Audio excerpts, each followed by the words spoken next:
Coming up on 5 Minute News. Israel approves settlements without pushback from US. President Biden fires architect of the Capitol. And South Africa declares state of disaster in wake of floods. It's Tuesday, February 14. I'm Anthony Davis. The US on Monday criticized new Israeli plans to build thousands of new homes for Jewish settlers in the occupied West Bank, but gave no indication it would take any action against its close Middle Eastern ally. Israeli Prime Minister Benjamin Netanyahu's office announced the plans, saying they were in response to recent deadly Palestinian violence. It said Israel would legalize 9 settlement outposts that were built without authorization and convene a special planning committee in the coming days to approve additional settlement construction. Israel's finance minister, a hardline settler whose responsibilities also include authority over settlement construction, said some 10,000 housing units were set to be approved. Netanyahu's new government is dominated by Israeli ultranationalists who support settlement construction and oppose Palestinian independence. The United States opposes settlement construction on occupied territories claimed by the Palestinians. Over 700,000 Jewish Israelis now live in the West Bank and East Jerusalem, territories captured in the 1967 Middle East War and sought by the Palestinians for their future state. In Washington, Secretary of State Antony Blinken said the U.S. was deeply troubled by the Israeli decision. We strongly oppose such unilateral measures, which exacerbate tensions and undermine the prospects for a negotiated two-state solution. President Joe Biden has fired embattled architect of the Capitol, Brett Blanton, who oversees the historic building that houses Congress and its expansive grounds, as pressure mounted for his removal following a scathing Inspector General report of personal and management lapses. The White House said on Monday that Blanton's appointment was terminated. House Speaker Kevin McCarthy said on Monday he'd lost confidence in Blanton's ability to do the job. An Inspector General report released last year found administrative, ethical, and policy violations by Blanton, a Trump-era appointee, including that he abused his government vehicle and misrepresented himself as a law enforcement official.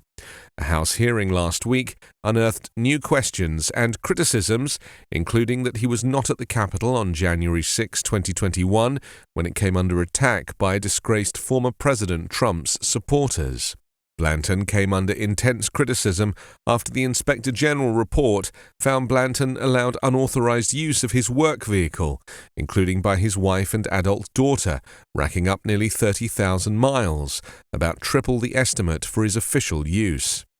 At a House hearing last week, Blanton also came under fire when he testified that he was not at the Capitol during the January 6 attack because it was a telework day under COVID-19 protocols. He also faced fierce questions about Capitol tours he allowed and sometimes conducted despite pandemic restrictions.